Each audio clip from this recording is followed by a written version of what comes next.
আসসালামু আলাইকুম প্রিয় গাইস, আপনারা সকলে কেমন আছেন? আশা করি সকলে ভালো আছেন। আমি আছি এখন বর্তমান আমার ভাই মন্টু ভাই, ওনার সাথে আছি। ওনাকে আমি কোনো কিছু কথা জিজ্ঞাসা করবো, যে দেখি যে উনি কি উত্তর দেয়।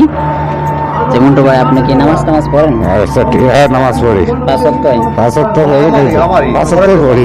পাঁচ ওয়াক্ত পড়ার জন্য চেষ্টা করেন? চেষ্টা করি, হ্যাঁ। ও আচ্ছা, তো যে কোনো একটা সূরা বললে পারবেন? হ্যাঁ, পারবো।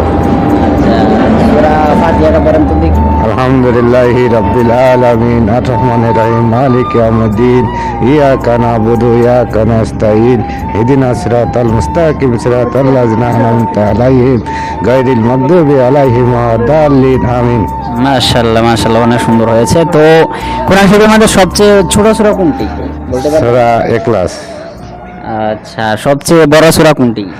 সূরা রহমান। সূরা রহমান। ঠিক গাইস, আপনাদের কাছে আমার প্রশ্ন, যে আপনারা সকলে আনসার দিয়ে যাবেন এবং কমেন্ট করে যাবেন এবং শেয়ার করবেন যে আমি ওনাকে দুইটা প্রশ্ন করেছি, দুইটা প্রশ্নের উত্তরে যে জবাব দিয়েছে সেই দুইটা জবাব সঠিক কিনা আপনারা আমাকে উত্তরটা দিয়ে যাবেন ইনশাআল্লাহ।